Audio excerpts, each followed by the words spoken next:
اعوذ باللہ من الشیطان الرجیم بسم اللہ الرحمن الرحیم۔ عزیزان من، آج کے درس میں ہم سورہ فاتحہ کی آخری یعنی 7ویں آیت پر آ گئے ہیں، غیر المغضوب علیہم ولا الضالین۔ اس سے پہلے 2 آیتیں تھیں، اہدنا الصراط المستقیم صراط الذین انعمت علیہم، یعنی یہ شدت آرزو دعا کی شکل میں ہمارے لبوں پر آئی تھی کہ اے ہماری ربوبیت کے ذمہ دار، تو ہماری رہنمائی کر ایک توازن بدوش سیدھے راستے کی طرف۔ اور کیونکہ یہ چیز ایبسٹریکٹ شکل میں سامنے آئی تھی، اسے ایک محسوس شکل میں پیش کرنے کے لیے یہ کہا کہ یہ ان لوگوں کی راہ انعمت علیہم جن پر تیری نعمتوں کی انعامات کی نوازش بے بہا ہوئی، ان کی راہ۔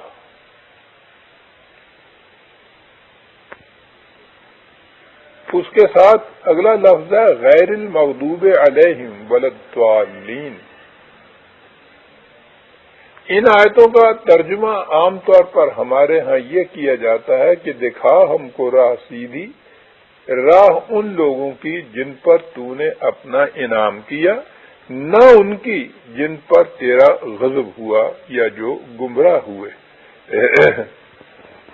نظر بظاہر اس ترجمہ میں کوئی بات قابل اعتراض نظر نہیں آتی، لیکن ذرا گہری نظر سے دیکھا جائے تو اس سے خدا کے متعلق بڑا غلط تصور سامنے آتا ہے۔ یعنی ہم خدا سے یہ کہتے ہیں کہ ہمیں ان لوگوں کی راہ دکھا جن پر تیرا انعام ہوا، یہاں تک تو بات صاف ہے، لیکن اس کے بعد ہم یہ اس سے کہتے ہیں کہ ان لوگوں کی راہ نہ ہمیں دکھا دینا کہ جن پر تیرا غضب ہوا اور جو گمراہ ہو گئے۔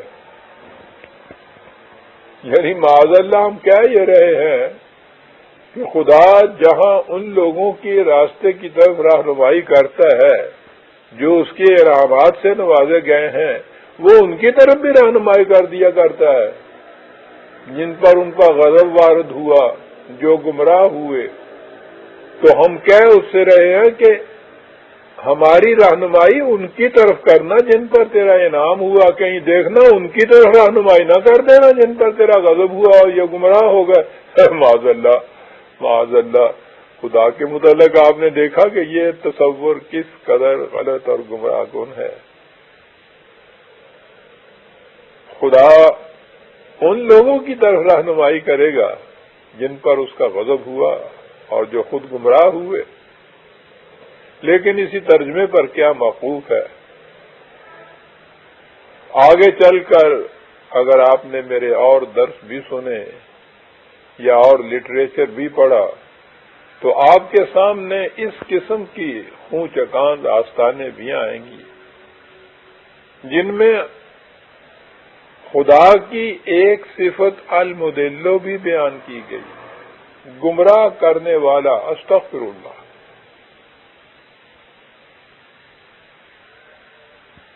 اور قرآن کی کئی آیات میں اس قسم کی تفسیریں دی گئی ہیں جس سے بتایا گیا ہے کہ خدا جسے چاہتا ہے ہدایت دیتا ہے، جسے چاہتا ہے گمراہ کر دیتا ہے۔ اس قسم کی آیات کی صحیح تفسیر تو آپ کو مفہوم القرآن میں صحیح مفہوم ملے گا، اور میری کتاب التقدیر میں اس قسم کی تمام آیات کا صحیح مفہوم بھی ملے گا۔ بہرحال میں اس وقت کہنا صرف اتنا چاہتا ہوں کہ یہ ترجمہ اگر کیا جائے کہ دکھا ہم کو ان لوگوں کی راہ جن پر تو نے انعام کیا، نہ کہ ان لوگوں کی جن پر تو نے اپنا غضب کیا اور وہ گمراہ ہوئے، تو اس سے خدا کے متعلق ایک بڑا غلط اور گمراہ کن تصور ذہن میں آتا ہے۔ لہذا ان دونوں آیتوں کا یہ ترجمہ صحیح نہیں ہے۔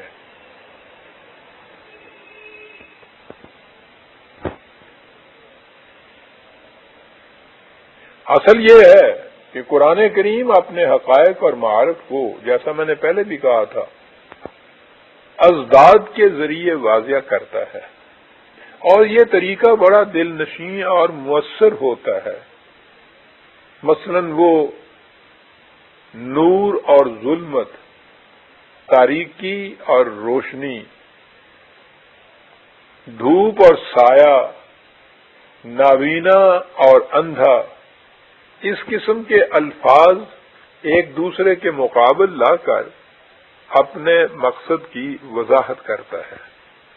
یہی انداز اس نے ہمارے زیر تدریس آیت میں بھی اختیار کیا ہے، یا ان دو آیات میں۔ اس کے صحیح معنی یہ ہیں کہ ہمیں ان لوگوں کی راہ دکھا جو منعم علیہ تھے، وہ لوگ مغضوب علیہ اور ضالین نہیں تھے، یعنی وہ ایسے تھے ایسے نہیں تھے۔ جن لوگوں کی راہ ہم دیکھنا چاہتے ہیں، ایک طرف ہم نے پازیٹو طریق کے اوپر ان کی خصوصیت بیان کی کہ وہ منعم علیہ تھے، ان پر تیرے انعامات کی بارش ہوئی تھی، اور ہم خود دوسری طرف منفی طور پر بھی کہتے ہیں کہ وہ لوگ وہ نہیں تھے کہ جن پر تیرے غضب ہوا اور جو گمراہ ہوئے تھے۔ یہ نہیں کہ تو ہمیں ان لوگوں کی راہ نہ دکھا دینا جن پر تیرا غضب ہوا اور جو گمراہ ہو گئے، بلکہ کہا یہ ہے کہ جن لوگوں کی راہ کی طرف رہنمائی ہم چاہتے ہیں، یہ وہ لوگ تھے جن پر تیری بارشیں ہوئیں، تیرے انعامات ہوئے، یہ وہ لوگ نہیں تھے کہ جن پر تیرا غضب ہوا اور جو گمراہ ہو گئے۔ اس سے بائی کنٹراسٹ مفہوم واضح ہو گیا۔ تو ہماری آرزو، ہماری تمنا، ہماری دعا یہ ہوئی کہ ہم ان لوگوں کے راستے سے بچنا چاہتے ہیں کہ جن پر خدا کا غضب ہوا یا جو ظالمین تھے۔ لفظ غضب کے بنیادی معنوں میں شدت، قوت، حرارت، غلبہ، استیلاء اور گرفت کی محکمیت پائی جاتی ہے۔ جب یہ لفظ انسانوں کے لیے بولا جائے گا تو اس میں غصہ اور غضب آلود جذبات کا ہیجان مقصود ہوگا۔ ہمارے ہاں مغضوب الغضب ایک عام ترکیب ہے، بولی جاتی ہے کہ جو شخص اپنی شدت جذبات سے پاگل ہو گیا ہو۔ لیکن اللہ تعالیٰ تو انسانی جذبات سے بلند اور منزہ ہے، اس لیے جب اس لفظ کی نسبت خدا کی طرف کی جائے گی تو اس سے مراد خدا کے قانون مکافات کی محکم گرفت ہوگی۔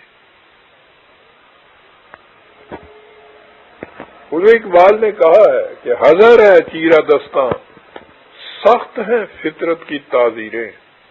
یہ جو ہے نا تعزیرات فطرت، یہ ہے جسے خدا کا غضب کہا گیا ہے، کیونکہ ہم نے دیکھا ہے نا کہ اس لفظ کے اندر شدت اور قوت کے ساتھ گرفت اور مواخذہ کے معنی پائے جاتے ہیں۔ قرآن کریم کے دیگر مقامات میں اسی مفہوم کو دیگر الفاظ میں بھی بیان کیا گیا ہے۔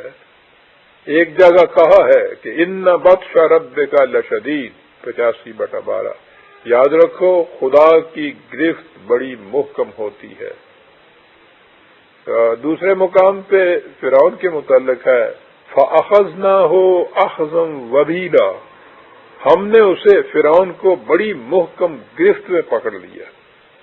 یہی مفہوم خدا کے غضب کا بھی ہے، یعنی وہ تباہی اور بربادی جو اس کے اٹل قانون مکافات کی روح سے ان قوموں پر واقع ہوتی ہے یا ہوئی ہے کہ جس نے اس کے صحیح، اس کی اقدار اور اس کے اصولوں سے سرکشی برتی اور تباہ کن برباد کن روش پر چلتے رہے، اس کے نتیجے میں جو ان پر تباہی آئی، جسے خدا نے گرفت سے تعبیر کیا ہے، جب انہیں خدا کے قانون مکافات عمل کی گرفت میں وہ آئے ہیں، تو اسے کہا گیا ہے کہ وہ مغضوب علیہ تھے، مواخذہ ہوا تھا ان سے، پکڑے گئے تھے، وہ گرفت ہوئی تھی ان سے، اور اس گرفت کے نتیجے میں ان قوموں کی تباہی ہوئی۔ اس مفہوم کے بعد ہم وہ چند آیات سامنے لاتے ہیں کہ جن میں یہ مغضوب علیہ کا لفظ استعمال ہوا ہے یا بتایا گیا ہے کہ اس کی تفصیل تشریح کیا ہے، جن قوموں پر خدا کا غضب ہوتا ہے وہ کس طرح پہچانی جاتی ہیں، ان کی کیفیت ہوتی کیا ہے، ان کی حالت کیا ہوتی ہے، ان کا انجام کیا ہوتا ہے، اور یہ پھر بات تاریخی شواہد سے سب سے پہلے ہمارے سامنے آئے گی۔ آپ کو یاد ہوگا پچھلے درس میں انعمت علیہم میں جب ہم نے سب سے پہلے ذکر بنی اسرائیل کی داستان کا کیا تھا، اور اس میں کہا یہ تھا کہ پہلی نعمت تو جو جس کی یاد ان کو دلائی گئی وہ یہ تھی کہ انہیں فرعون کے پنجائے غلامی سے رستگاری نصیب ہوئی، اس سے نجات ملی۔ تو کسی مستبد حاکم کے پنجائے غلامی سے نجات حاصل ہونا خدا کی پہلا انعام ہے، لیکن جیسا میں نے کہا تھا یہ منفیانہ چیز ہے۔ مثبت طور پر کہا کہ پھر اس قوم کو ہم نے وَأَنِّي فَضَّلْتُكُمْ عَلَى الْعَالَمِينَ 2:47، اور پھر اس قوم کو ان کی ہم اثر اقوام پر افضلیت اور برتری عطا کی۔ تو گویا کسی قوم کا آزاد ہونا اور اس کے بعد اپنے ہم اثر اقوام کے مقابلے میں برتری، غلبہ، افضلیت حاصل ہونا، یہ خدا کا انعام بتایا گیا۔ اور اس کے بعد اسی قوم بنی اسرائیل کے متعلق کہا کہ جب انہوں نے خدا کی بتائے ہوئے راستے کو چھوڑ کر خود ساختہ راستے اختیار کیے، اس کے قوانین و اقدار سے سرکشی برتی، تو اس کا نتیجہ کیا نکلا؟ وَضُرِبَتْ عَلَيْهِمُ الذِّلَّةُ وَالْمَسْكَنَةُ وَبَاءُوا بِغَضَبٍ مِّنَ اللَّهِ 2:61۔ ان پر ذلت و مسکنت کا عذاب نازل ہو گیا، اور یہ خدا کا غضب تھا۔ دوسری جگہ اور وضاحت کر دی، اسے ذلت فی الحیات الدنیا کہا 7:152، یعنی اس سے یہ بھی واضح کر دیا کہ وہ جو ذلت اور مسکنت کا عذاب ہے وہ اسی دنیا میں ان کے اوپر وارد ہو گیا تھا، اور یہ تھا خدا کا غضب۔ ذلت کا لفظ ہر قسم کی محتاجی، کمزوری، محکومی، بے کسی، بے بسی، بے چارگی، درماندگی اور پستی کے معنوں میں آتا ہے۔ وہاں انعام کے طور پر افضلیت بتائی گئی تھی، اور یہاں غضب کے لیے کہا کہ ان پر ذلت اور پستی کی مار ماری گئی۔ پہلا لفظ اس میں ذلت کا آیا ہے، ذلیل ہو گئی وہ قوم۔ دوسرا لفظ مسکنت ہے، اور یہ لفظ بڑے گہرے غور و تدبر کا محتاج ہے۔ زندگی حرکت اور حرارت کا نام ہے، یعنی شاہراہ حیات پر مسلسل رواں دوان چلتے رہنے کا نام۔ اسی کو سعی پہم یا جد و جہد دوام کہا جاتا ہے۔ اقبال کے الفاظ میں حیات ذوق سفر کے سوا کچھ اور نہیں، چلتے چلے جانا، چلتے چلے جانا، اور اس طرح زندگی کی ارتقائی منازل طے کرتے ہوئے اپنے نصب و لین کی طرف بڑھتے چلے جانا۔ زندگی نام ہی حرکت کا ہے۔ جو قوم کسی مقام پر رک کر کھڑی ہو جائے وہ زندگی کی حرارتوں سے محروم ہو جاتی ہے۔ یہ ایک مقام پر رک کر کھڑی ہونے والی قوم در حقیقت اسی مقام پر کھڑی نہیں ہوتی، بلکہ غور سے دیکھا جائے تو وہ پیچھے ہٹ رہی ہوتی ہے، کیونکہ چلنے والی قومیں اس سے بہت آگے بڑھ جاتی ہیں۔ لہذا مسکنت کسی قوم کی ایسی حالت کا نام ہے جہاں وہ آگے بڑھنے سے رک جائے۔ آپ کو شاید معلوم ہوگا کہ قرآن کریم میں جہنم کے لیے لفظ جہیم بھی آیا ہے، اور جہیم کے معنی ہوتے ہیں راستے کی روک، جہاں کوئی آگے بڑھنے سے رک جائے۔ تو جہنم اس کیفیت کا نام ہے کہ جہاں کسی انسان کی ذات یا کوئی قوم آگے بڑھنے سے رک جائے، ایک مقام پر ٹھٹر کر رہ جائے۔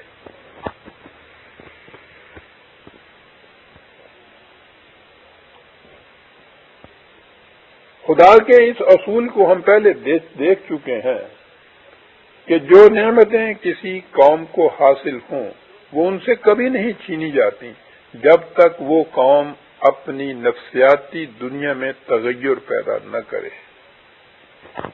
لہذا جو قوم کسی ایک مقام پر رک جاتی ہے اس سے یہی مراد نہیں کہ اس کے پاؤں چلنے سے رک جاتے ہیں، مراد یہ ہے کہ اس میں فکری جمود پیدا ہو جاتا ہے، وہ سمجھنا سوچنا چھوڑ دیتی ہے، وہ تقلید کا مسلک اختیار کر لیتی ہے، وہ یہ کہہ کر اپنے آپ کو فریب دے دیتی ہے کہ زندگی کے حقائق اور مسائل کے متعلق جو کچھ سوچا جانا تھا وہ سوچا جا چکا۔ سفر حیات میں جس قدر مسافت طے کرنی تھی وہ طے کی جا چکی۔ یہی ہماری آخری منزل اور منتہا مقصود ہے، ہمیں اس سے آگے نہیں بڑھنا۔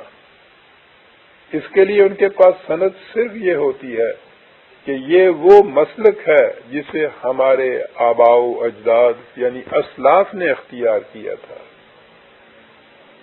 قرآن کریم نے متعدد مقامات پر اس عقیدے کی تردید کی ہے اور شدت سے تردید کی ہے، اور واضح الفاظ میں بتایا ہے کہ جو قوم سمجھنا سوچنا چھوڑ کر ذہنی اور فکری طور پر مسکنت اور جمود کے عذاب میں گرفتار ہو جائے وہ قوم مورد غضب الہی ہو جاتی ہے۔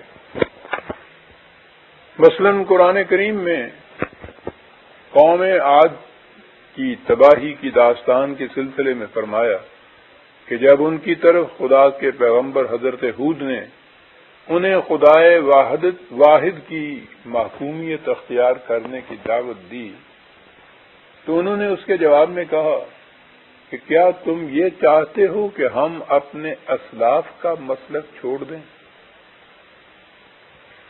اس کے جواب میں حضرت ہود علیہ السلام نے کہا، یعنی اللہ تعالیٰ نے ان کی زبان سے یہ کہلوایا کہ ان سے کہو کہ تمہاری یہ روش اور اس پر قائم رہنے کی ضد اس امر کی شہادت دیتی ہے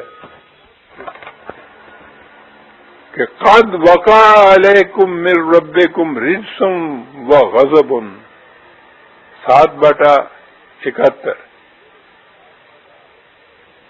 کہ یہ اس امر کی شہادت ہے کہ تم خدا کے غضب میں آ چکے ہو، تم مغضوب علیہ ہو چکے ہو۔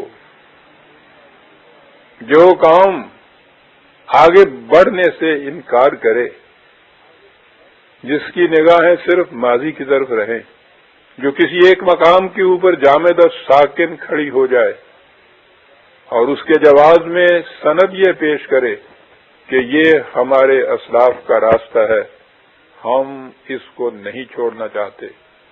تو قرآن نے کہا کہ ان سے کہہ دو کہ یہ اس امر کی شہادت ہے کہ تم پر خدا کا غضب نازل ہو چکا ہے، تم مغضوب علیہ قوم بن چکی ہو.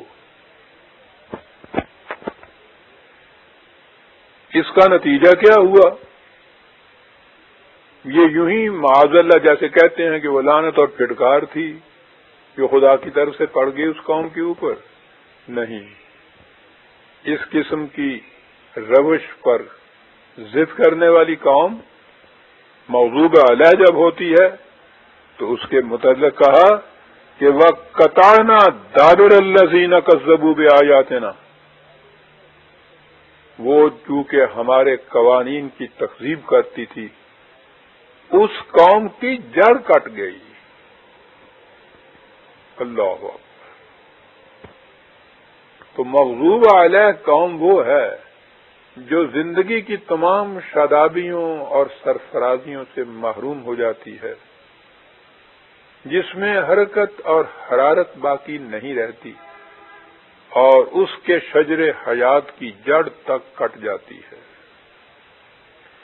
یہ ہوتی ہے نشانی اس قوم کی جو خدا کے غضب کی مستحق ہو چکی ہو. اب ذرا آگے بڑھیے.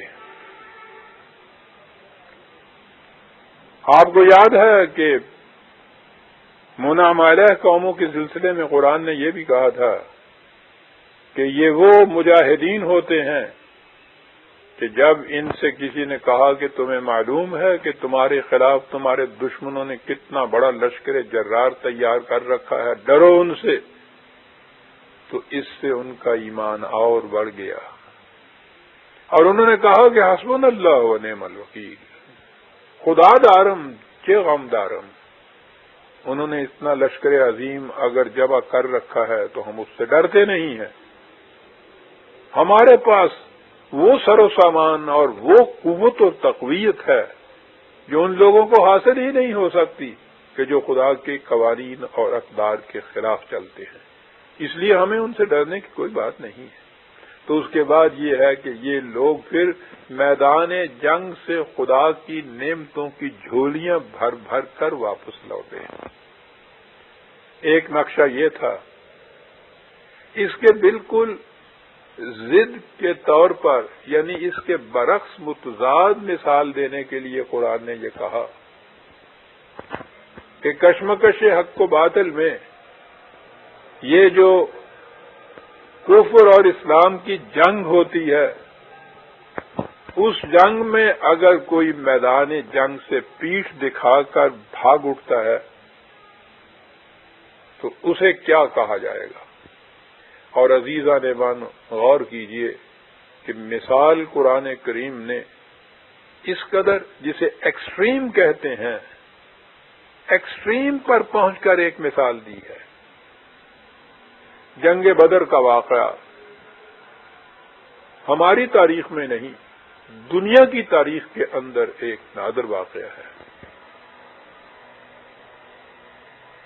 حق و صداقت کی یہ علمبردار قوم مکے کو چھوڑ کے مدینے آ گئی، لیکن مخالفین نے ان کا پیچھا نہیں چھوڑا. وہ ایک لشکر جرار لے کر ان کے پیچھے آ گئے. یہی تھا وہ لشکر جرار کہ جس کے متعلق اس آیت میں کہا گیا تھا، لوگوں نے کہا تھا کہ ان سے ڈرو. یہ مدینے میں یوں کہیے پناہ گزینوں کی ایک مختصر سی جماعت، اتنی مختصر کہ وہ میدان جنگ میں پہنچی ہے تو تاریخ کی اعتبار سے 300 یا 312 کے قریب سارے سپاہی تھے. اتنی مختصر سی جماعت، بے کس و بے بس، بے سر و سامان، پناہ گزین، اس حالت میں. لیکن یہ جماعت وہ تھی جسے قرآن نے محمد الرسول اللہ والذین معہ کہہ کر پکارا ہے. یہ جماعت وہ تھی کہ جنہوں نے خدا کے ہاتھ اپنی جان اور مال بیچ دی ہوئی تھی. یہ وہ تھی کہ دشمنوں کے لشکر جرار کی خبر سے ان کے ایمان میں اضافہ ہو جاتا تھا. یہ جماعت اس میدان میں گئی تھی. اب ظاہر ہے کہ یہ تو سوال ہی نہیں پیدا ہوتا کہ اس جماعت میں سے کوئی فرد دشمن کے مقابلہ سے منہ موڑ کر پیٹھ دکھا کر میدان جنگ سے بھاگ آئے، لیکن اللہ تعالیٰ نے یہ ہمارے لیے، آنے والوں کے لیے یہ بتانے کے لیے کہ حق و باطل کے مارکے میں پیٹھ دکھانے والا جو ہے اس کا کیا حشر ہوتا ہے، میدان جنگ بدر کا نقشہ سامنے لا کے یہ کہا کہ یاد رکھو، سن رکھو، اس صف میں کھڑے ہونے والوں، دشمن کے مقابلے میں یوں ایک بنیان منصوص کی طرح سے تم یہاں کھڑے ہو۔ قرآن نے ان کو بنیان المرصوص کہا ہے، سیسا پلائی ہوئی دیوار کہ جس میں کوئی اینٹ کسی دوسری اینٹ سے الگ ہی نہیں ہو سکتی، لیکن ان کے متعلق کہا ہے کہ یاد رکھو وَمَن يُوَلِّهِمْ يَوْمَئِذٍ دُبُرَهُ إِلَّا مُتَحَرِّفًا لِقِتَالٍ أَوْ مُتَحَيِّزًا إِلَى فِئَةٍ، کہ یاد رکھو آج اگر کوئی شخص اس میدان سے پیٹھ دکھا کر پیچھے کی طرف لوٹا، وجود اس کے کہ وہ پیترا بدلنے کے لیے ایسا کرے یا اپنی جماعت میں ملنے کے لیے ایسا کرے، یعنی فوج کی ٹیکنیک کے اعتبار سے ایسا کرے، تو وہ بات نہیں ہے۔ میدان کو چھوڑ کے اگر کوئی شخص آج اس میں سے پیٹھ دکھا کے بھاگا تو وہ کیا نتیجہ ہوگا؟ فقد باء بغضب من اللہ، تو خدا کا غضب اس پر وارد ہو جائے گا، وَمَأْوَاهُ جَهَنَّمُ، وہ سیدھا جہنم میں پھینک دیا جائے گا۔ تو یہاں سے آپ نے عزیزان من دیکھا کہ حق و باطل کی آویزش اور یہ کشمکش کتنا بڑا ٹیسٹ ہوتی ہے اس قوم کے ایمان کا۔ مثال وہ دی کہ جہاں اس کا وقوع ہی ناممکنات میں سے تھا، لیکن کہا یہ کہ عام مومنین اور تم تو ایک طرف رہے، صحابہ کی جماعت میدان جنگ، نبی اکرم صلی اللہ علیہ وسلم قائد، اس وقت یہ کہا کہ یاد رکھو آج اگر تم میں سے کوئی شخص بھی پیٹھ دکھا کر اس میدان سے بھاگا تو یاد رکھیو اللہ کا غضب اس کے اوپر وارد ہو جائے گا اور وہ سیدھا جہنم میں پھینک دیا جائے گا۔ یہاں سے دکھا دیا کہ پہلی آیت میں جو بتایا تھا کہ منعم علیہ قوم کون سی تھی، دوسری میں بتا دیا کہ مغلوب علیہ قوم کون سی ہوتی ہے۔ اور آگے چلیے، پچھلے درس میں یہ بھی بتایا گیا تھا کہ منعم علیہ قوم یا جماعت کی علامت یہ ہوتی ہے کہ فَأَلَّفَ بَيْنَ قُلُوبِ، ان میں محبت اور مودت اس درجے گہری شدید ہوتی ہے کہ ان کے جسم ہی نہیں، ان کے دل ایک دوسرے کے ساتھ جڑے ہوئے ہوتے ہیں۔ فَأَصْبَحْتُمْ بِنِعْمَتِهِ إِخْوَانًا، اور خدا کی وہ نعمت ہے کہ جس کی بنا پر وہ بھائی بھائی بن گئے ہوئے ہوتے ہیں۔ ایک طرف یہ کہا اور دوسری طرف کہا کہ یاد رکھو وَمَن يَقْتُلْ مُؤْمِنًا مُتَعَمِّدًا فَجَزَاؤُهُ جَهَنَّمَ خَالِدًا فِيهَا، یاد رکھو جس کسی شخص نے کسی دوسرے مومن کو بالارادہ قتل کر دیا، کسی ایک مسلمان نے دوسرے مسلمان کو بالارادہ قتل کر دیا، فَجَزَاؤُهُ جَهَنَّمَ خَالِدًا فِيهَا، اس کی سزا جہنم ہے جس میں وہ رہے گا۔ وَغَضِبَ اللَّهُ عَلَيْهِ، خدا کا غضب اس پہ نازل ہو جائے گا۔ وَلَعَنَهُ، اور وہ تمام اس کے نوازشات سے محروم ہو جائے گا۔ وَأَعَدَّ لَهُ عَذَابًا عَظِيمًا، سخت ترین عذاب کے اندر ماخوذ ہو جائے گا۔ 4/93۔ ایک مسلمان اگر بالارادہ دوسرے مسلمان کو قتل کرتا ہے، باقی الفاظ کو چھوڑ دیجئے، غضب اللہ علیہ، اس پر خدا کا غضب نازل ہو جاتا ہے، وہ مغضوب علیہ ہو جاتی ہے وہ قوم۔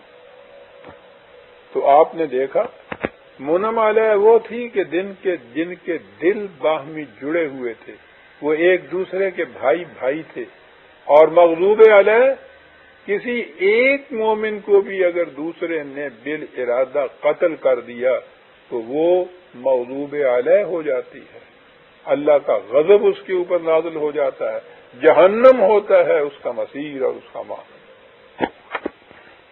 اگر آپ اجازت دیں تو اس مقام پہ میں بتاؤں کہ ہماری تاریخ نے ہمارے ساتھ کیا غضب کر رکھا ہے۔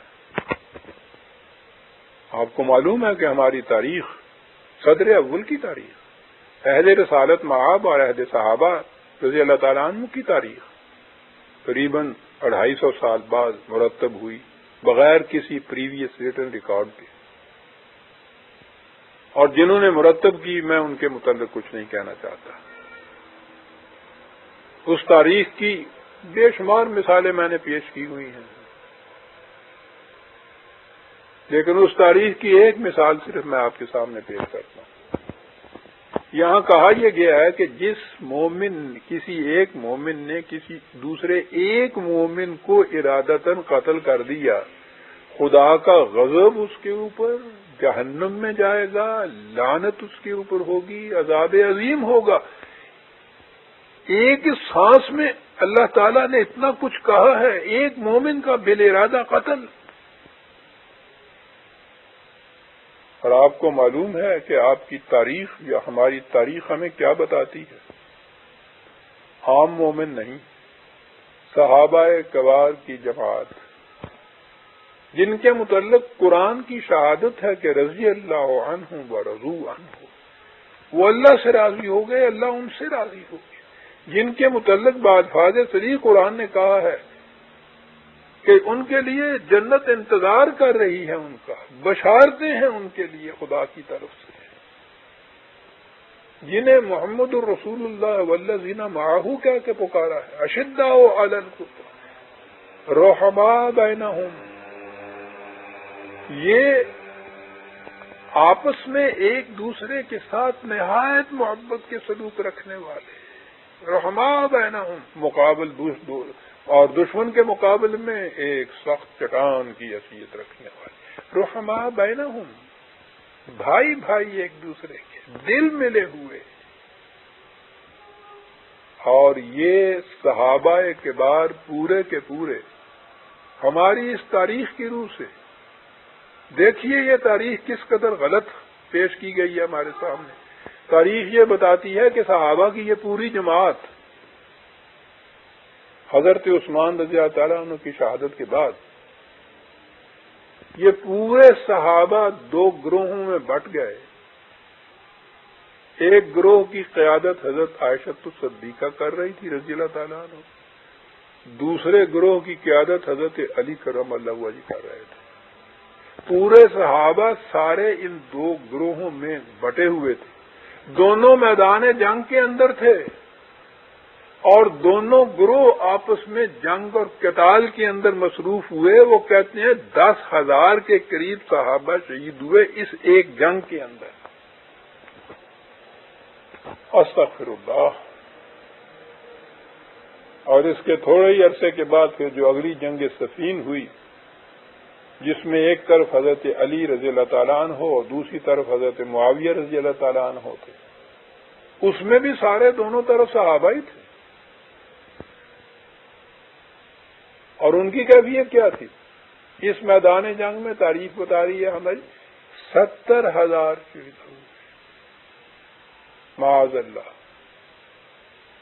سوچئے عزیزان من، یہ تاریخ جب ہم دنیا کے سامنے پیش کرتے ہیں تو ہم سے پوچھتے ہیں کہ یہی تھا وہ درخت طیب جو نبی صلی اللہ علیہ وسلم نے لگایا تھا، اور اس کے یہی تھے پھل، کہ قرآن ایک مومن کے بالارادہ قتل کے متعلق یہ کہتا ہے، اور یہاں کیفیت یہ ہے کہ یہ سارے مومنین ایک دوسرے کے مقابل میں کھڑے ہیں۔ ایک جنگ میں 10,000 ایک دوسرے کے ہاتھوں سے مارا جاتا ہے، دوسری جنگ میں 70,000 ایک دوسرے کے ہاتھوں سے قتل کیا جاتا ہے، اور سارا بالارادہ ہے۔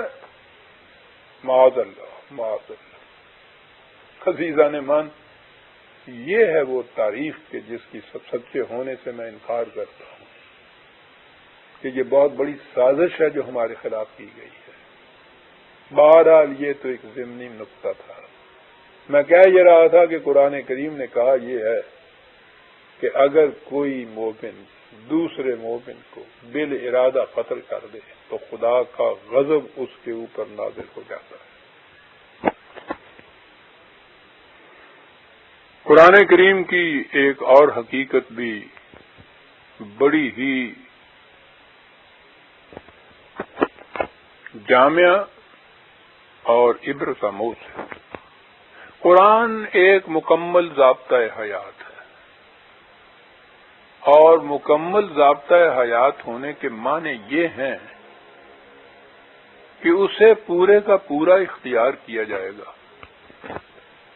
یہ نہیں ہوگا کہ اس میں سے کچھ حصہ ہم اختیار کر لیں اور دوسرے حصے کو چھوڑ دیں، یا اس کی جگہ اپنے بنائے ہوئے قوانین یا دوسروں سے مانگے ہوئے قوانین وہ شامل کر لیں۔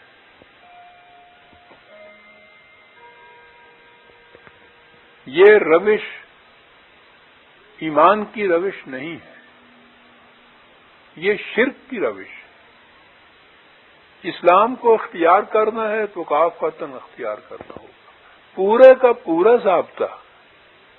کبھی آپ نے یہ سنا ہے کہ کسی مملکت میں رہتے ہوئے کوئی شخص اس کے کانسٹیٹیوشن کے ایک حصے کو تو مانے اور دوسرے حصے سے انکار کر دے؟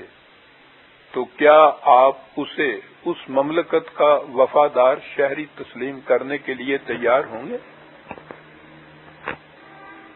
تو مملکت کا غدار کہلائے گا، باغی کہلائے گا۔ جرم اور چیز ہے، لغزش اور چیز ہے، خطا اور چیز ہے، لیکن کسی کانسٹیٹیوشن یا آئین سے، مملکت کے آئین کے کسی حصے سے، اس کی ایک شق سے بھی انکار کرنا کہ میں اسے نہیں مانتا، میں اس کی جگہ دوسری مملکت کا جو آئین ہے اس کی شق یہاں رکھنا چاہتا ہوں، یہ بغاوت، اسی کو قرآن شرک کہتا ہے۔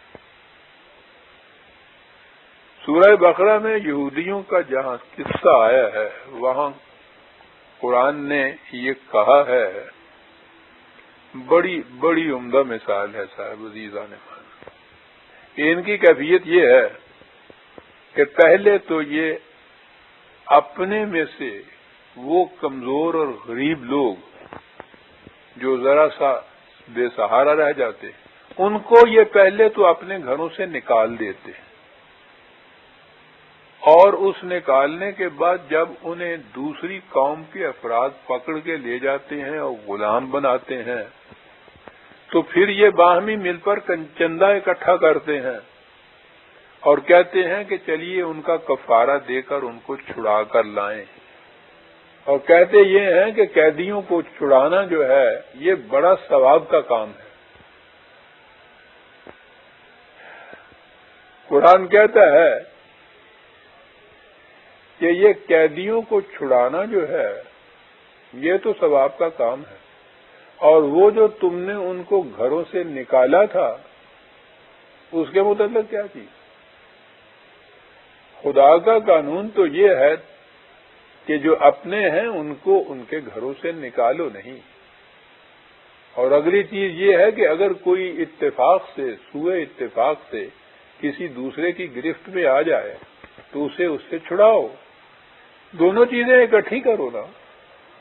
لیکن تمہاری کیفیت یہ ہے کہ جو پہلا حصہ ہے قانون کا اس سے تو اللہ رحم سرکشی برتتے ہو، ان کو گھروں سے نکالتے ہو، اور جہاں یہ لکھا ہے کہ قیدیوں کے چھڑانے سے ثواب ہوتا ہے بھاگ کے آگے جاتے ہو۔ اس کے متعلق کہا کہ افتؤمنون ببعض الکتاب وتکفرون ببعض، کیا تمہاری یہ کیفیت ہے کہ تم خدا کے ضابطۂ قانون کے ایک حصے کو تو مانتے ہو اور دوسرے حصے سے انکار کرتے ہو؟ سطحی طور پر ذہن میں یہ آئے گا کہ ٹھیک ہے جی، اس سے انکار کرنے سے جو سزا ہے وہ تو ملنی چاہیے، لیکن اس کا جو حصہ مانا ہے اس کی تو جزا، اس کا تو بدلہ ملنا چاہیے نا۔ قرآن کہتا ہے کہ تم نے سمجھا ہی نہیں ہے کہ آئین یا قانون ناقابل تقسیم وحدت ہوتا ہے۔ آپ کسی طبیب کے سے کوئی نسخہ لیجئے اور اس میں سے اس نسخے کے کچھ اجزاء تو وہ رکھیے جو اس طبیب نے لکھے ہیں، اور کچھ اجزاء دوسرے کسی اور کے ہاں سے، ایلوپیتھک ڈاکٹر کے ہاں سے، وید کے ہاں سے، ان کو لے کے شامل کر دیجیے، اور پھر یہ دونوں ملا کے اس نسخے کو پیجیے، اور پھر دیکھیے کہ آپ کا حشر کیا ہوتا ہے۔ قرآن کہتا ہے یہ ہے تمہاری روش، افتؤمنون ببعض الکتاب وتکفرون ببعض، ایک حصے پہ ایمان رکھتے ہو، دوسرے حصے سے انکار کرتے ہو، اس کا نتیجہ کیا ہوگا؟ فما جزاء من یفعل ذلک منکم الا خزی فی الحیات الدنیا، جو بھی ایسی روش اختیار کرے گا یاد رکھو اس کا نتیجہ اس کے سوا کچھ نہیں ہوگا کہ اس دنیا کی زندگی میں بھی وہ ذلیل اور خوار ہوگا، وَيَوْمَ الْقِيَامَةِ يُرَدُّونَ إِلَىٰ أَشَدِّ الْعَذَابِ، اور قیامت کے دن اس سے زیادہ شدید عذاب کے اندر وہ گرفتار ہوگا۔ یہ ثنویت جو ہے، یہ ڈوئلزم جو ہے، قرآن کریم نے اسے شرک کہہ کر پکارا ہے،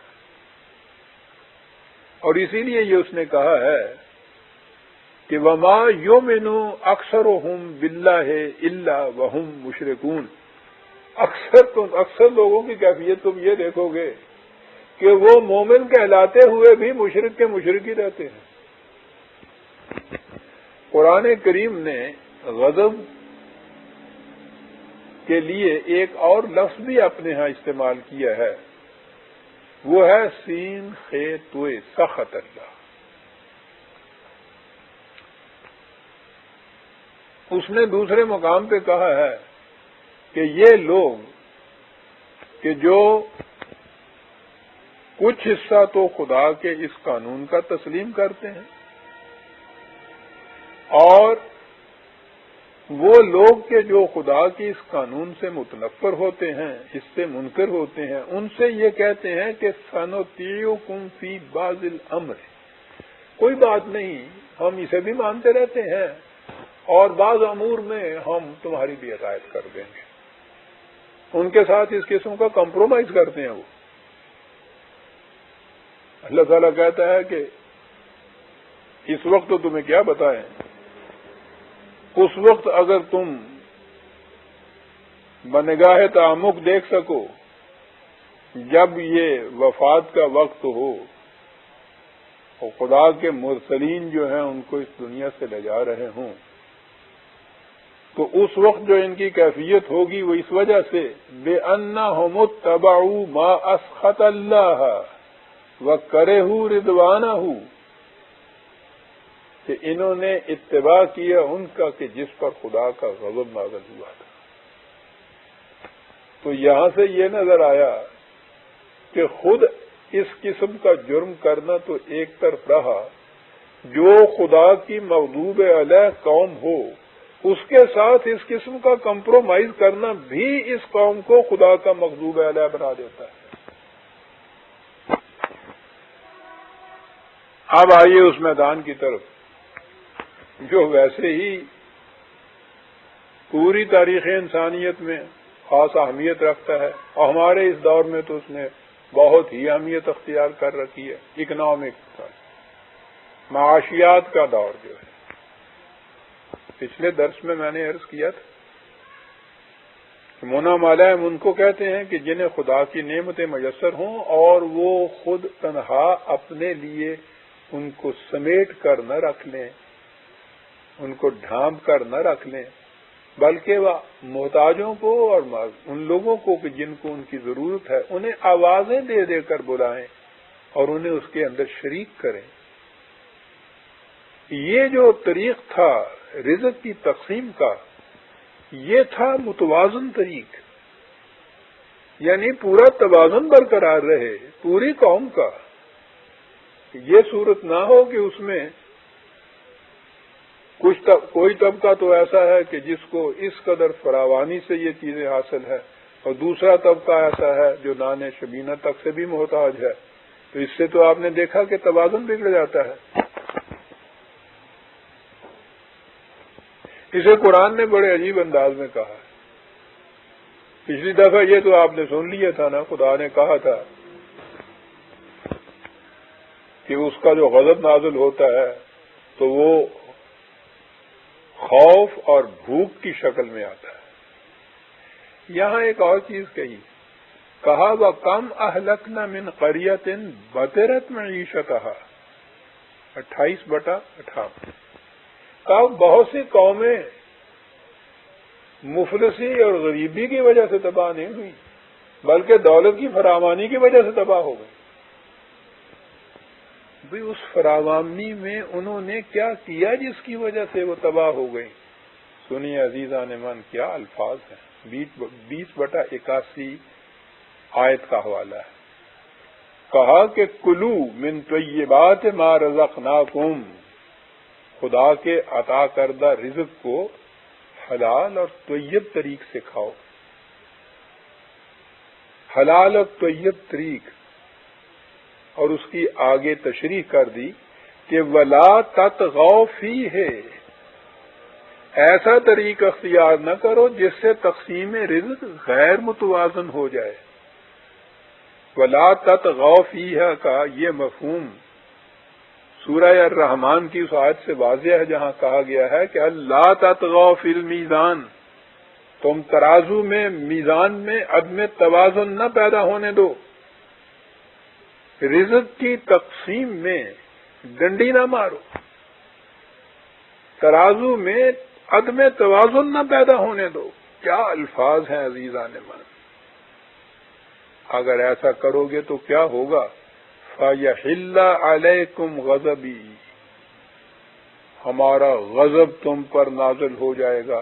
وَمَن يَحْلِلْ عَلَيْهِ غَضَبِي فَقَدْ هَوَىٰ، اور جس پر ہمارا غضب نازل ہو جائے وہ پستر درجے کے اندر چلی جاتی ہے، قوم پستیوں کی انتہا تک پہنچ جاتی ہے۔ تو یہ غضب کس وجہ سے نازل ہوا؟ کہ رزق کی فراوانی تو تھی، لیکن تقسیم رزق میں توازن نہیں برقرار رکھا گیا تھا۔ اور راستہ تو ہم نے کہا دیکھا تھا کہ صراط مستقیم ہے، سیدھا ہی نہیں، متوازن راستہ۔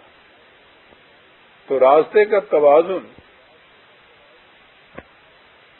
نعما کی تقسیم اس انداز سے کی جائے کہ معاشرے کا توازن نہ بگڑنے پائے، طبقات اس کے اندر نہ پیدا ہوں، اونچ نیچ اس کے اندر نہ پیدا ہو۔ عجیب لفظ ہے یہ تطلع۔ تو اگر ایسا کرو گے تو ہمارا غضب تم پر نازل ہو جائے گا، اور جن پر ہمارا غضب نازل ہوا کرتا ہے فقط ہوا، پھر وہ زندگی کی پستری سطح پر جا پہنچتے ہیں۔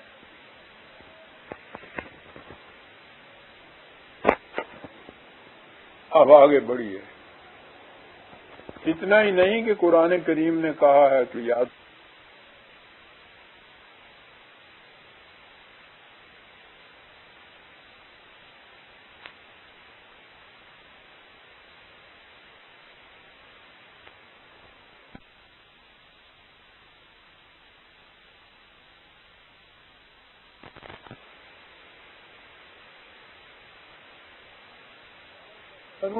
لا تتولوا قوما غضب اللہ علیہم 60/13۔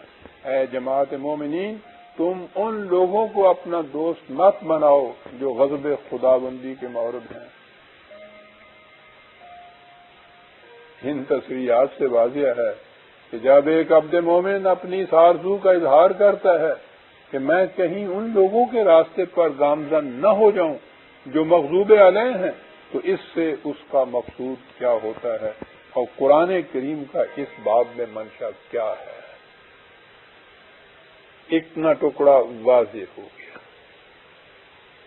لیکن دو قسم کے لوگ تھے جن کے متعلق کہا گیا تھا کہ ہم ان کی روش کے اوپر نہیں چلنا چاہتے۔ ایسا نہ ہو کہ ہم اپنی غلطی سے، صحف سے، التباس سے، ابہام سے کہیں ان کے راستے کے اوپر گامزن ہو جائیں۔ ایک تو تھے غیر المغضوب علیہم، اور دوسرے تھے ولدالین۔ قرآن کریم جس طرح منعم علیہ کے مقابلے میں مغضوب علیہ لایا ہے، اسی طرح اس نے ہدایت کے مقابلے میں ضلالت کا لفظ استعمال کیا ہے۔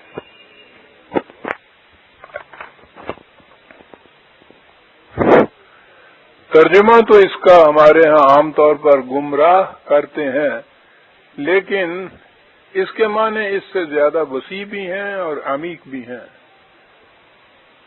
اس کے معنی حیران و پریشان ہونا، سرگردان پھرنا، یا کسی چیز کا پوشیدہ اور غائب ہو جانا، یا مختلف چیزوں کا اس طرح مل جانا کہ پھر انہیں الگ الگ نہ کیا جا سکے، جس طرح دودھ میں پانی مل جاتا ہے۔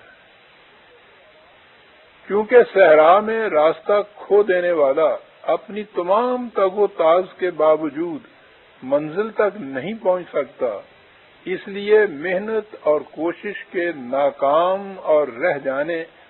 رہ جانے اور رائے گاں چلے جانے کے لیے بھی یہ لفظ استعمال ہوتا ہے۔ جیسے دولا سعیہم قرآن میں آیا ہے کہ ان کی تمام کوششیں رائے گاں چلی گئیں۔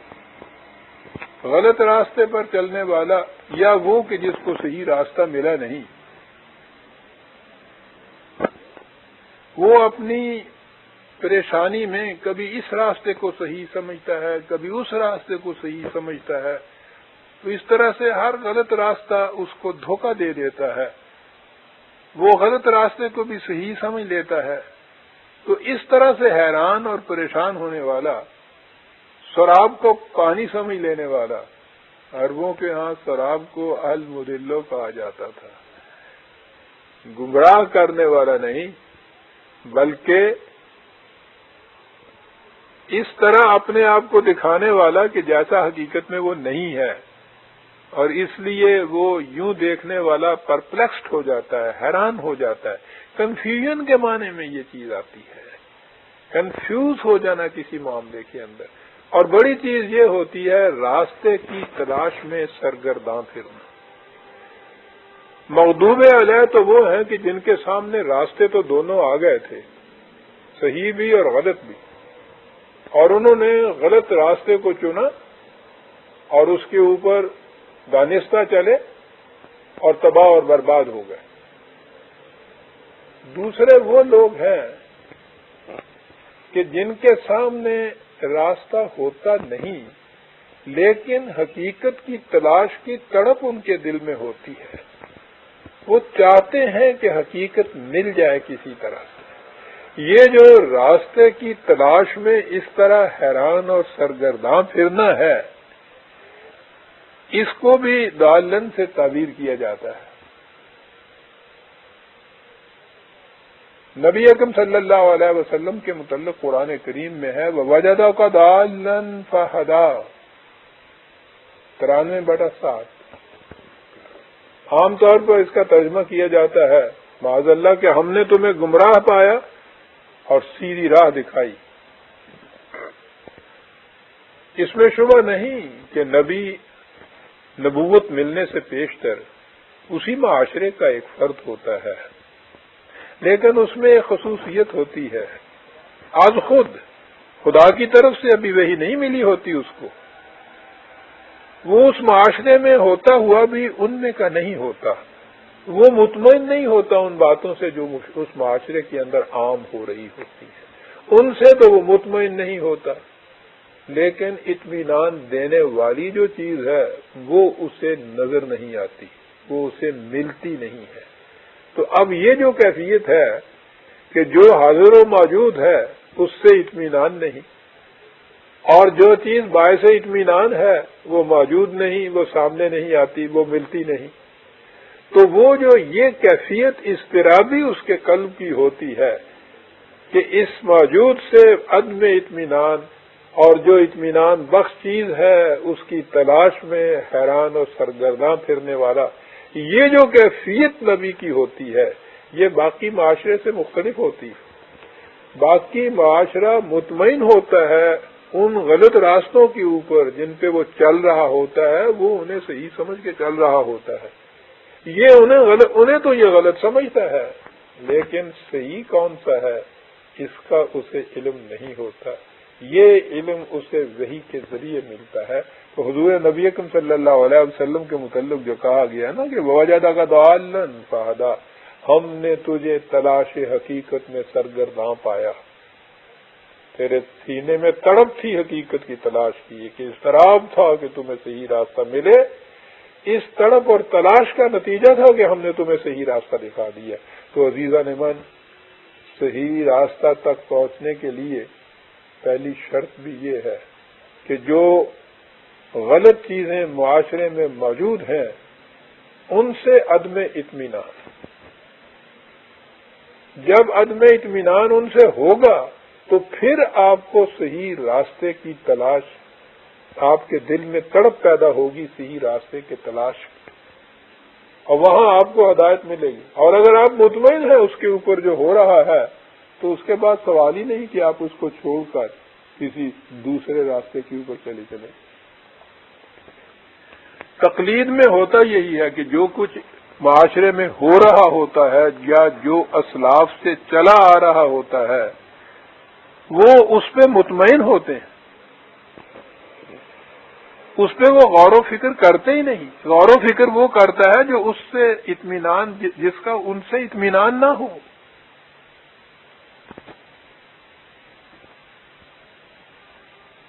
وائٹ ہیڈ ہمارے ہاں کا بہت بڑا فلاسفر ابھی اسی حال میں گزرا ہے۔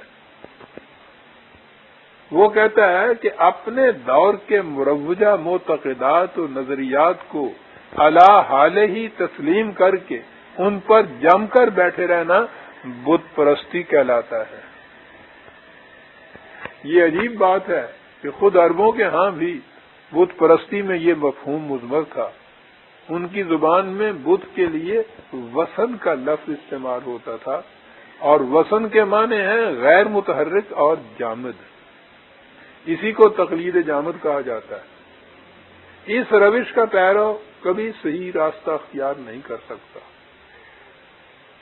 اس لیے کہ وہ جس راستے پر ہے اسے وہ صحیح سمجھتا ہے، اس کو پرکھنے کی ضرورت محسوس نہیں کرتا اور اسی پہ وہ چلا جاتا ہے۔ تو یہ جو تقلید ہے وہ انسان کو کبھی صحیح راستے کی طرف آنے ہی نہیں دیتی۔ پہلی چیز تو اس میں یہ ہوتی ہے کہ وہ سوچنے سمجھنے کی صلاحیتیں کھو بیٹھتا ہے، اور یہی ہے وہ لوگ جن کے متعلق کہا کہ وہ تو ان کی روش بتا رہی ہوتی ہے کہ وہ جہنمی ہے۔ قرآن کریم میں ہے کہ وَلَقَدْ ذَرَأْنَا لِجَهَنَّمَ كَثِيرًا مِنَ الْجِنِّ وَالْإِنسِ 7/179۔ تم شہری آبادیوں اور صحرا نوردوں میں اکثریت ان لوگوں کی دیکھو گے کہ جن کی روش بتا رہی ہوتی ہے کہ یہ تو اہل جہنم ہے۔ وہ کون سی روش ہے ان کی جو یہ بتا رہی ہوتی ہے کہ یہ اہل جہنم ہے؟ کہا یہ وہ لوگ ہیں کہ لہم قلوب لا یفقہون بہا، کہ سینے میں یہ دل تو رکھتے ہیں لیکن ان سے سمجھنے سوچنے کا کام نہیں لیتے۔ سینے میں دل رکھتے ہیں، ان سے سمجھنے سوچنے کا کام نہیں لیتے۔ وَلَهُمْ أَعْيُنٌ لَا يُبْصِرُونَ بِهَا، ماتھے میں آنکھیں بھی رکھتے ہیں، ان سے دیکھنے کا کام نہیں لیتے۔ وَلَهُمْ آذَانٌ لَا يَسْمَعُونَ بِهَا، کان بھی ان کے ہوتے ہیں لیکن ان سے سننے کا کام نہیں لیتے۔ اولئک کالانعام، یہ لوگ انسان نہیں، یہ حیوان ہوتے ہیں۔ کہا بل نہیں، حیوان بھی نہیں، بل ہم اضل، حیوانوں سے بھی زیادہ گئے گزرے ہوئے۔ اولئک هم الغافلون، اس لیے کہ یہ غفلت برتتے ہیں، ان کے دل میں تڑپ پیدا نہیں ہوتی ہے، حقیقت تک پہنچنے کے لیے کوئی اضطراب پیدا نہیں ہوتا۔ یہ تو اس کے دل میں پیدا ہوگا جو سمجھ سوچ سماعت بصارت قلب سے کام لے گا، وہ ہے جو غفلت کے پردے پھاڑ کے حقیقت کی طرف تلاش میں نکلے گا، اور جو اس طرح سے تلاش میں نکلے گا یاد رکھیے پھر وہ ہے کہ جو صحیح راستے پہ جائے گا۔ ورنہ اس قسم کے جو لوگ ہیں ان کے متعلق نبی اکرم صلی اللہ علیہ وسلم کو کہا گیا فَإِنَّكَ لَا تُسْمِعُ الْمَوْتَى، مردے ہیں، تم مردوں کو کیا سنا سکتے ہو؟ وَلَا تُسْمِعُ الصُّمَّ الدُّعَاءَ إِذَا وَلَّوْا مُدْبِرِينَ، بہرے کو کیا سنا سکتے ہو؟ بہرا بھی کچھ اشاروں سے سمجھ سکتا ہے، کوئی تھوڑی بہت توجہ دے گا تو کچھ نہ کچھ پلے پڑ جائے گا۔ وہ بہرا بات کرنا چاہیں تو پیٹھ پھیر منہ موڑ کے چل دے، تو وہ بہرا کیا سن سکے گا؟ وَمَا أَنْتَ بِهَادِ الْعُمْيِ عَنْ ضَلَالَتِهِمْ، یہ جو ضلالت ہے ان کی، اس میں سے اندھوں کو نہیں نکال سکتے تم۔ عقل و فکر سے کام نہ لینے والوں کو قرآن کریم نے اصولی طور پر دو شقوں میں تقسیم کیا ہے۔ ایک وہ جو زندگی کے دوراہے پر پہنچ کر نہ یہ دیکھنے کی ضرورت محسوس کریں کہ انہیں کس راستہ کی طرف مڑنا چاہیے، نہ کسی سے ایسا پوچھنے کی حاجت، جس راستہ پر ہجوم چلا جا رہا ہو وہ بلا سوچے سمجھے انہی کے پیچھے ہو لیتے ہیں۔ سند اس کی ان کا یہ عقیدہ کہ یہ وہ راستہ ہے جسے ہمارے اسلاف نے اختیار کیا اور وہ ہم تک متواتر چلا آ رہا ہے۔ یعنی پچھلی بھیڑ سے پوچھئے کہ تم اس راستے پہ کیوں جا رہی ہو، تو اس کا جواب یہ ہوتا ہے کہ اگلی بھیڑ جو اس راستے جا رہی ہے۔ ہمارے ہاں محاورے میں بھیڑ چال کہتے ہیں۔ بھیڑوں کو دیکھ کے تو بھیڑ چال سے ہم اس قدر متنفر ہوتے ہیں، کبھی نہیں سوچتے کہ پوری کی پوری قوم صدیوں سے بھیڑ چال پہ چلی ہوئی ہے۔ قرآن کریم ان کے متعلق کہتا ہے کہ جب وہ اس راستے پر چلتے چلتے جہنم میں جا پہنچیں گے اور ان سے پوچھا جائے گا کہ تم نے یہ راستہ کیوں اختیار کیا تھا، تو وہ کہیں گے وَقَالُوا رَبَّنَا إِنَّا أَطَعْنَا سَادَتَنَا وَكُبَرَاءَنَا فَأَضَلُّونَا السَّبِيلَ 33/67۔ اے ہمارے نشو و نما دینے والے، ہمیں ہمارے ان بڑے بڑے بزرگوں، مذہبی رہنماؤں اور لیڈروں نے گمراہ کیا اور ہمیں صحیح راستہ سے بھٹکا دیا۔ پہلی قسم تو ان کی ہے۔ دوسری قسم ان لوگوں کی ہوتی ہے لیکن جو صحیح راستہ کو جانتے تو ہیں، لیکن ان کی مفاد پرستیاں انہیں اس راستہ پر آنے نہیں دیتی۔ وہ اپنے جذبات سے مغلوب ہو کر اندھے ہو جاتے ہیں اور ان کی عقل و فکر اور علم و بصیرت ان کے کسی کام نہیں آتی۔ جیسے اچھا بھلا دانا اور بینا، عقل مند، ہوشیار، دانشور جب شراب کے نشے میں مخمور ہو جاتا ہے تو عقل و فکر ساری کی ساری مفقود ہو جاتی ہے۔ سمجھنے سوچنے کی صلاحیتیں بھی ہیں، سوچ سکتا بھی ہے، جانتا بھی ہے، لیکن مغلوب ہو جاتا ہے نشے سے۔ یہ جو نشہ ہے اسے قرآن نے جذبات کہہ کر پکارا ہے۔ وہ جذبات کے جو وحی کی رہنمائی میں کام نہیں کرتے بلکہ اس کے خلاف اپنی مفاد پرستی کے تابع چلتے ہیں، یہ جو جذبات ہیں ان کے نشے میں مخمور قرآن کہتا ہے یہ بھی عقل و فکر کو کھو بیٹھتا ہے۔ کہا کہ افرأیت من اتخذ الہہ ہواہ، کیا تو نے اس شخص کی حالت پر بھی غور کیا ہے کہ جس نے خود اپنے جذبات ہی کی پرستش اور محکومیت اختیار کر لی، اپنے جذبات کو اپنا الہ بنا لیا، یعنی اس کے تابع چلنے لگ پئے، مغلوب ہو گئے اپنے جذبات سے۔ نتیجہ وَأَضَلَّهُ اللَّهُ عَلَىٰ عِلْمٍ، تو خدا کے قانون نے اس شخص کو علم کے باوجود، جاننے بوجھنے کے باوجود، یہ شخص صحیح راستہ کھو کر یا غلط راستے پہ چل پڑا یا کنفیوز ہو گیا، صحیح اور غلط کی امتیاز اس کے اندر باقی نہ رہا. وختم علی سمعہ وقلبہ وجعل علی بصرہ غشاوہ. اور اس کے بعد جیسا کہ نشے میں مدہوش انسان سے ہوتا ہے، نہ آنکھ سے ہی دیکھتی ہے، نہ کان سے ہی بات سنتا ہے، نہ دماغ سے ہی سوچتا ہے، ان تمام پہ موریں لگی ہوئی ہوتی ہیں.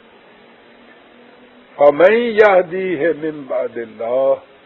کہا کہ جو اس طرح سے عقل و فکر کو کھو بیٹھے، کہیے کہ خدا کے قانون کے اللہ رغم وہ کون ہے جو انہیں صحیح راستہ دکھا سکے گا. افلا تذکرون. کیا تم لوگ سوچتے نہیں ہو اس بات کو کہ ضلالت کا یہ پہلو کتنا خطرناک ہوتا ہے. ایک وہ ہے جو جانتے نہیں ہیں، بھیڑ چال کی طرح چلے جانتے. ایک یہ ہے جو جانتے بوجھتے ہوئے اپنی عقل کو کھو دیتے ہیں، کیونکہ جذبات پرستی کے تابع وہ ایک مدہوشی کے عالم میں ہوتے ہیں جو چلے جا رہے ہوتے ہیں. انہیں کون سے ہی راستے پہ لا سکتا ہے؟ 45/23.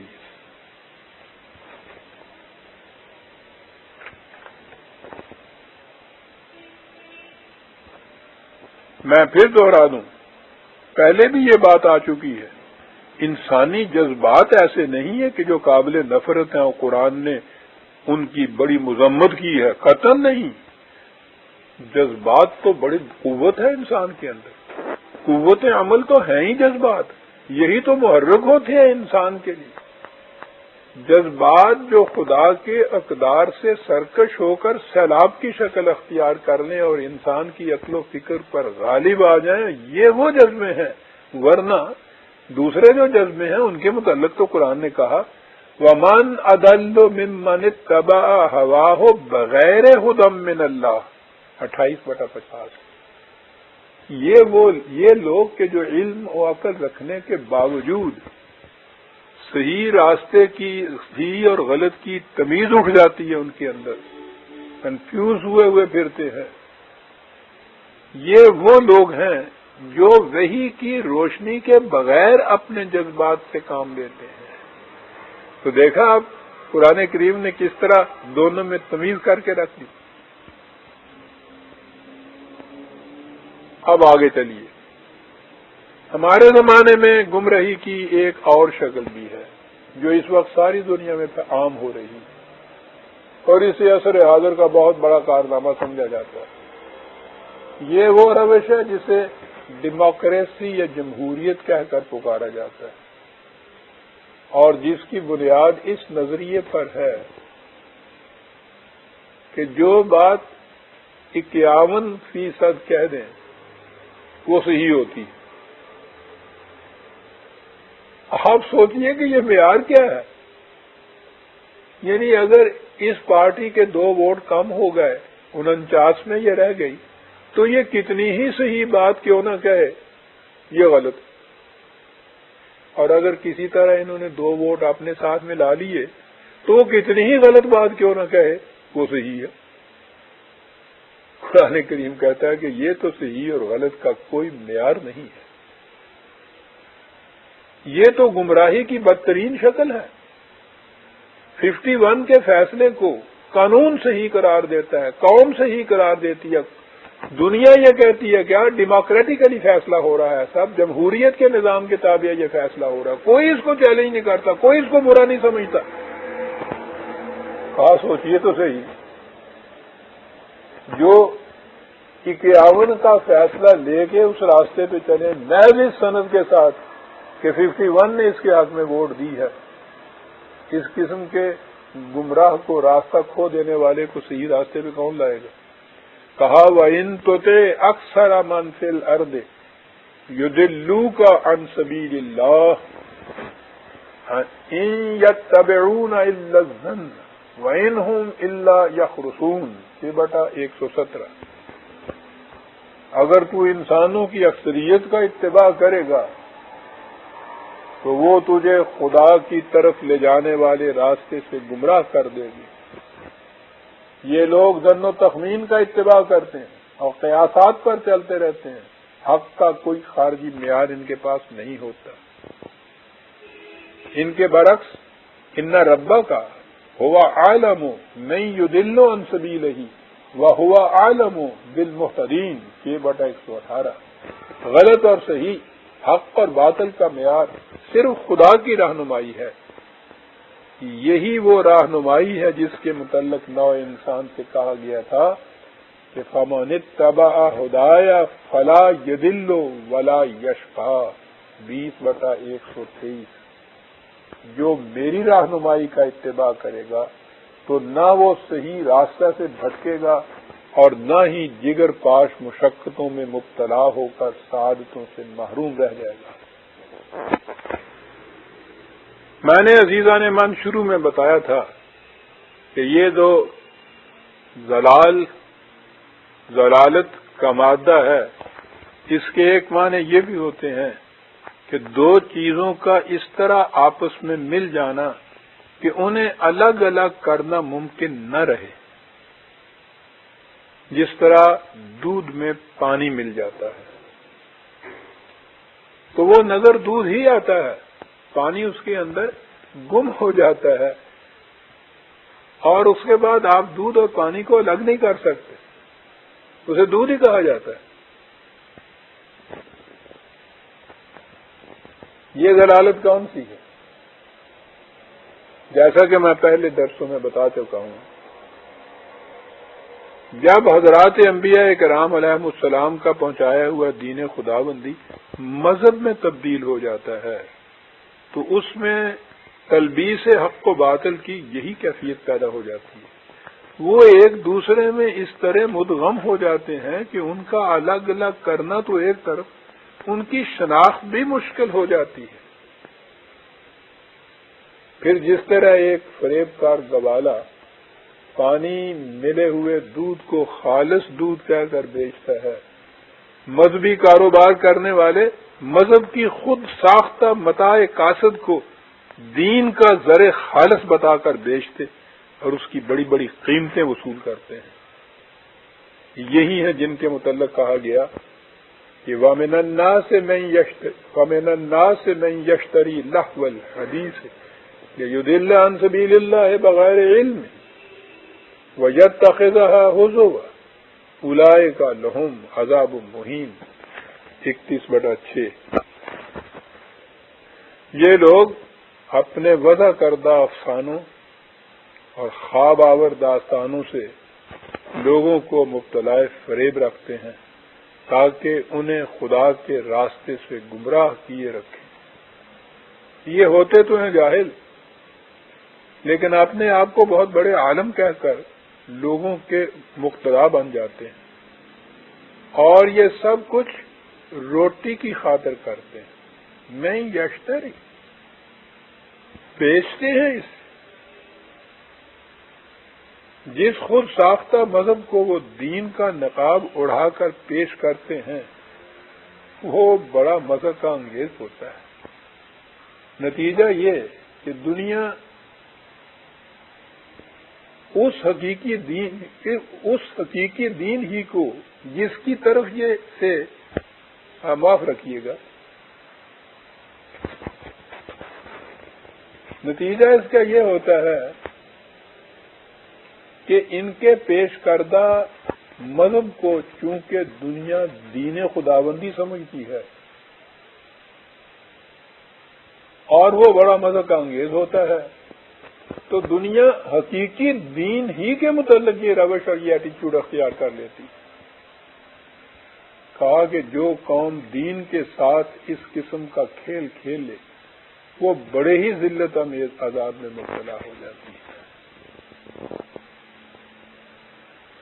آپ اقوام عالم پر چھچلتی ہوئی نگاہ ڈالیے، آپ دیکھیں گے کہ جس قدر کوئی قوم مذہب میں ڈوبی ہوئی ہوگی اسی قدر جاہل اور پسماندہ ہوگی. یہی خدا کا عذاب ہے. مذہب توہم پرستیوں کا مجموعہ ہوتا ہے اور توہم پرستی کا لازمی نتیجہ نسبت اور زبون حالی ہوتا ہے. یہ ضلالت کی پست ترین اور بدترین شکل ہوتی ہے۔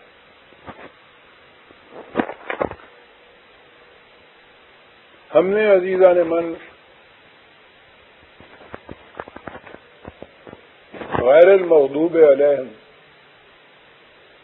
کے درس کے سلسلے میں میرا خیال ہے کہ آخری نقطہ یہ پیش کیا تھا کہ جو قوم رزق کی غیر متوازن تقسیم کرتی ہے اس پر خدا کا غضب نازل ہو جاتا ہے اور وہ اسے خوف اور بھوک کے عذاب میں مبتلا کر دیتی ہے۔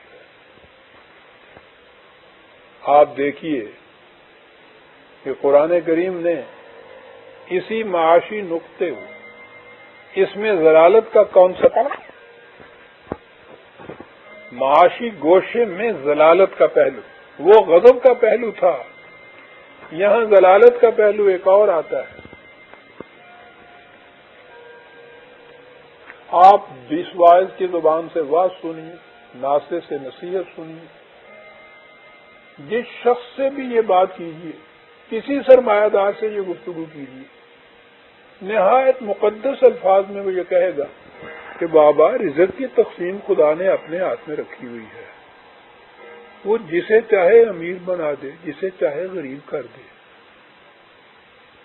اس میں کسی انسان کا کوئی دخل ہی نہیں ہے۔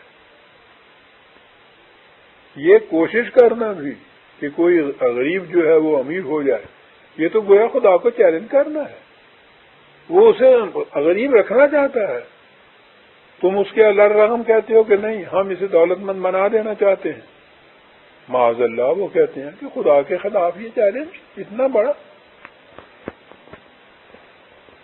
قرآن کہتا ہے، اسی نقشے کو آپ دیکھیے قرآن کریم کن الفاظ میں پیش کرتا ہے، کہا اور تمہیں بتائیں لوگوں کو گمراہی میں رکھنے والے کیا ٹیکنیک اختیار کرتے ہیں۔ کیفیت ان کی یہ ہے کہ وَإِذَا قِيلَ لَهُمْ أَنفِقُوا مِمَّا رَزَقَكُمُ اللَّهُ 36/47، جن لوگوں کے پاس ضرورت سے زیادہ رزق ہوتا ہے، جب ان سے کہا جاتا ہے کہ تم اس فاضلہ رزق کو ان لوگوں کے لیے کھلا رکھو جنہیں اس کی احتیاج ہے، تو وہ اس کے جواب میں کہتے ہیں کہ تم ہمیں کس قدر غلط راستہ اختیار کرنے کی تلقین کر رہے ہو۔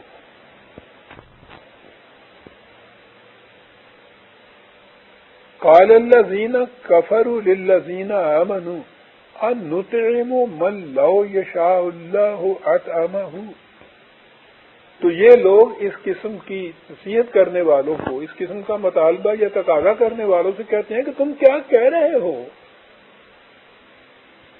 کیا تم چاہتے ہو کہ ہم ان کی روٹی کا انتظام کریں کہ جنہیں خدا بھوکا رکھنا چاہتا ہے؟ انہیں امیر بنانے کی کوشش کریں جنہیں خدا غریب رکھنا چاہتا ہے؟ تو ہمیں خدا سے بھڑانا چاہتے ہو، اس کے خلاف آمادہ جنگ کرنا چاہتے ہو؟ خدا کی طرف سے ان کے اس اعتراض کا جواب یہ ملتا ہے کہ ان انتم الا فی ضلال مبین، ان سے کہو کہ تم کس قدر کھلی ہوئی گمراہی اور فریب دہی میں مبتلا ہو۔ خدا کسی کو براہ راست رزق نہیں دیا کرتا، رزق کی تقسیم اسلامی نظام کے ہاتھوں سے ہوتی ہے، اور وہ نظام جس میں اس قسم کی طبقاتی تفریق نہیں رہتی، خدا کی رہنمائی کے مطابق متشکل ہوتا ہے۔ یہ منعم علیہ لوگوں کی راہ ہے، اور یہ جو تم کہتے ہو اپنی مفاد پرستی، اپنی سرمایہ داری کا تحفظ کرتے ہو اور اس کو خدا کی مرضی کے مقدس نقاب میں چھپاتے ہو۔ آپ نے دیکھا کہ کس طرح سے یہ وہ دودھ اور پانی ایک دوسرے کے ساتھ مل گیا۔ نظر بظاہر یہ دلیل بڑی ہی قوی اور بڑی ہی مقدس نظر آتی ہے کہ بابا خدا کی مشیت یہ ہے، اس کی مرضی یہ ہے کہ یہ لوگ اس حالت میں رہیں۔ خدا انہیں اس حالت میں نہ رکھنا چاہتا تو دنیا کی کون سی طاقت تھی جو انہیں مجبور کر کے اس حالت پہ رکھ سکتی تھی؟ خدا کے حکم کے بغیر تو پتہ نہیں ہل سکتا۔ لہذا جو جس حالت میں یہاں ہے وہ سب خدا کی مشیت کے مطابق ہے۔ آپ نے دیکھا عزیزان من، یہ دودھ میں ملا ہوا پانی جو ہے یہ کس قسم کی ضلالت ہے۔ بہرحال ان تصریحات سے واضح ہے کہ قرآن کریم نے جب جماعت مومنین کو یہ دعا سکھائی تھی کہ ہم ان لوگوں کے راستے پر نہ چلیں جو ضالین ہیں، تو اس سے کیا مقصود تھا؟ اسی بنا پر اس نے تاکید کی کہ وَلَا تَتَّبِعُوا أَهْوَاءَ قَوْمٍ قَدْ ضَلُّوا مِنْ قَبْلُ وَأَضَلُّوا كَثِيرًا وَضَلُّوا عَنْ سَوَاءِ السَّبِيلِ 5/77۔ تم ان لوگوں کے جذبات کا اتباع مت کرو جو اس سے پہلے خود بھی گمراہ ہو گئے اور انہوں نے دوسروں کو بھی گمراہ کیا، اور اس طرح یہ تابع اور متبوع آگے چلنے والے ان کے پیچھے جانے والے دونوں خدا کی طرف لے جانے والے سیدھے اور متوازن راستہ سے بھٹک گئے۔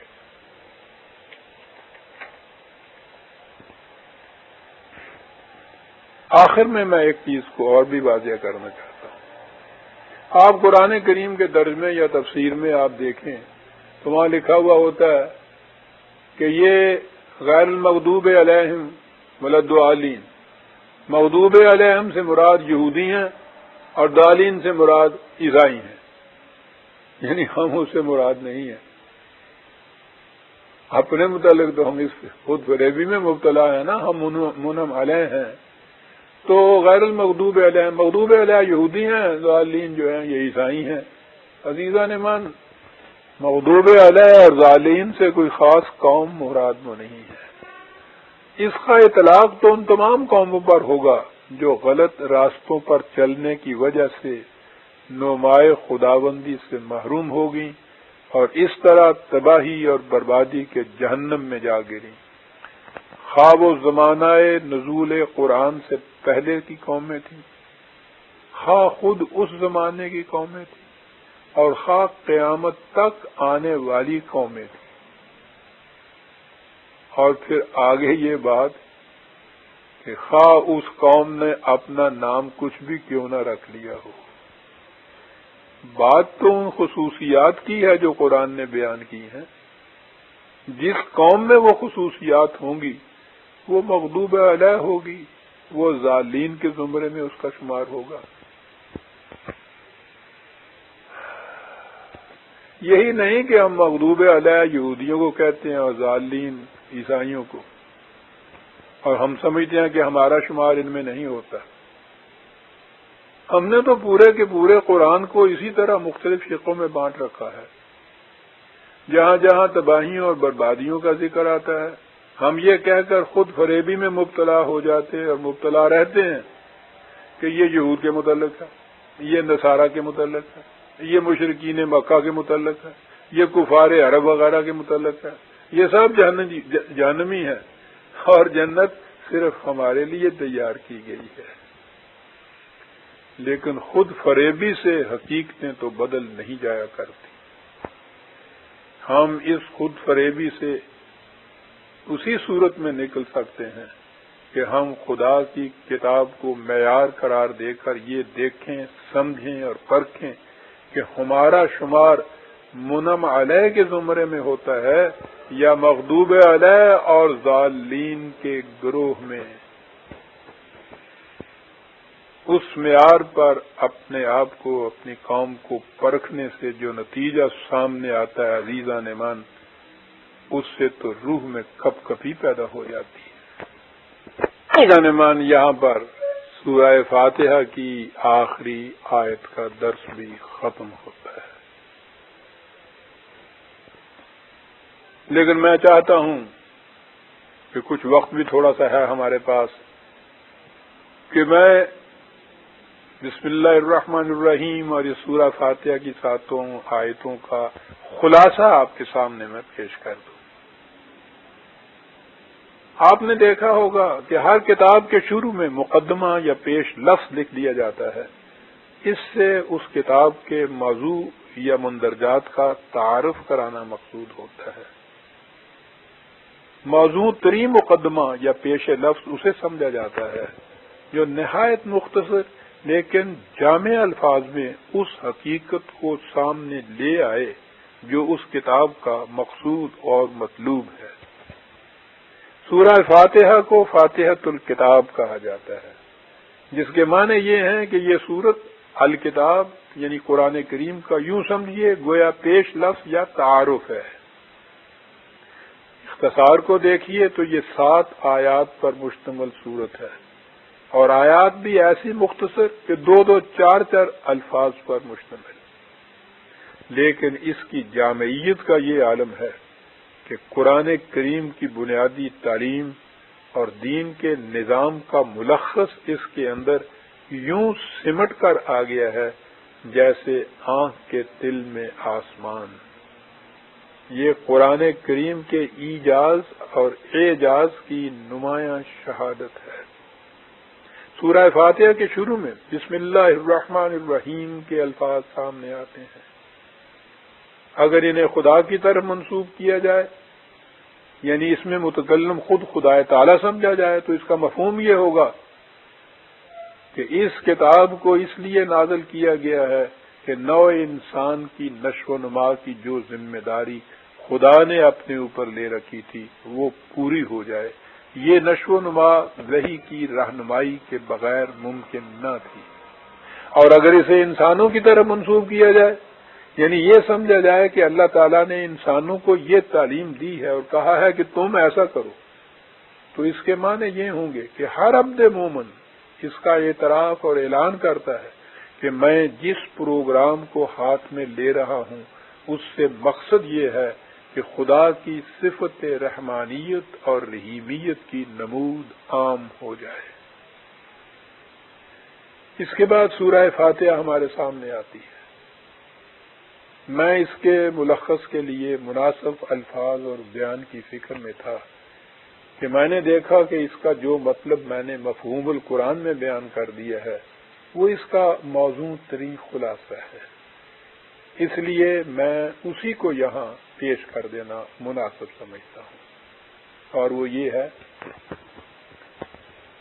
کہ جب انسان اس کارگاہ کائنات کے نظم و نسق پر غور کرتا ہے تو اس کے سامنے یہ حقیقت بے نقاب ہو کر آ جاتی ہے کہ اس میں ہر شے کو وہ سامان نشو و نما کس طرح بلا مزد و معاوضہ ملتا چلا جاتا ہے جس سے وہ اپنے نقطۂ آغاز سے مقام تکمیل تک پہنچ جاتی ہے، عام حالات میں تدریجاً اور عند ضرورت ہنگامی عمل ارتقاء ایمرجنٹ ایولیوشن کے ذریعے۔ اس حیرت انگیز نظام ربوبیت کو دیکھ کر ہر صاحب بصیرت کی زبان پر بے اختیار کلمات تحسین و آفرین آ جاتے ہیں، اور وہ بلا ساختہ پکار اٹھتا ہے کہ اے ہمارے نشو و نما دینے والے، تو نے اس کائنات کی کسی شے کو نہ بیکار پیدا کیا اور نہ ہی تخریبی نتائج کے لیے۔ یہی وہ ارباب علم و یقین ہیں جو صحیح معنوں میں خدا کی حمد کرنے والے ہیں۔ الحمدللہ رب العالمین الرحمن الرحیم۔ آگے خدا کے اس پروگرام کی تکمیل کے لیے ضروری ہے کہ جو مستبد قوتیں دوسروں کی نشو و نما کے راہ میں حائل ہوں انہیں راستے سے ہٹا دیا جائے۔ یہ حمدیت کا قدم اول ہے۔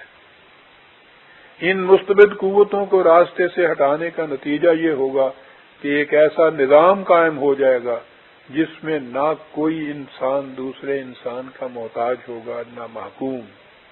اس میں تمام امور کے فیصلے خدا کے قوانین کے مطابق ہوں گے۔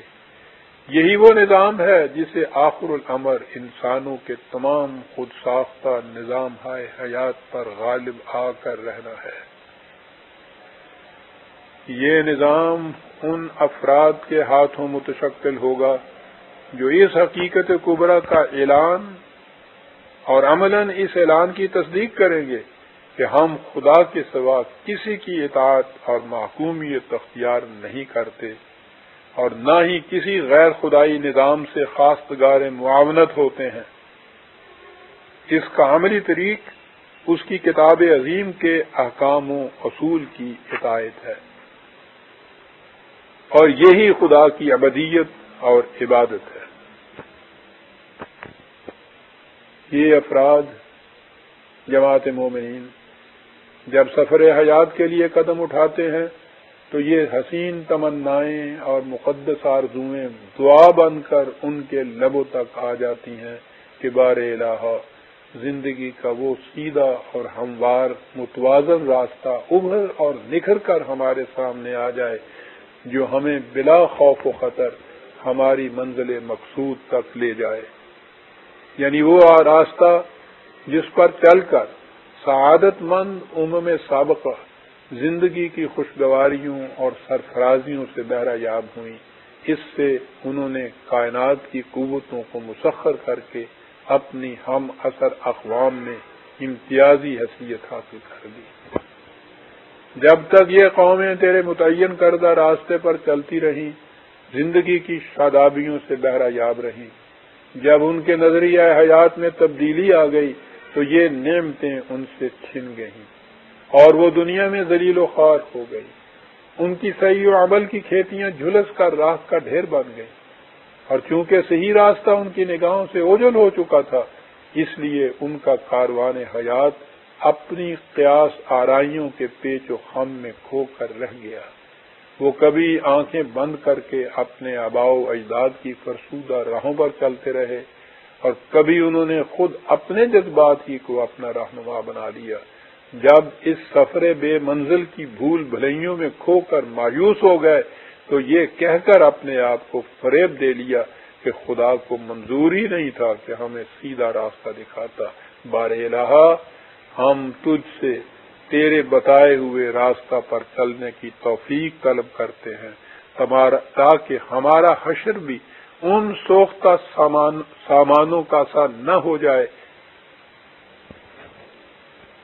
کیونکہ ہم جانتے ہیں کہ جو قوم تیری رہنمائی سے منہ موڑ لے اسے کوئی صحیح راستہ نہیں دکھا سکتا۔ اس کے ساتھ ہی ہم یہ بھی جانتے ہیں کہ یہ راستہ انہی کے سامنے آ سکتا ہے جو اس کی تلاش کے لیے جد و جہد کرے۔ ہم تجھ سے اس جد و جہد کی بھی توفیق طلب کرتے ہیں۔ ربنا تقبل منا انک انت السمیع العلیم۔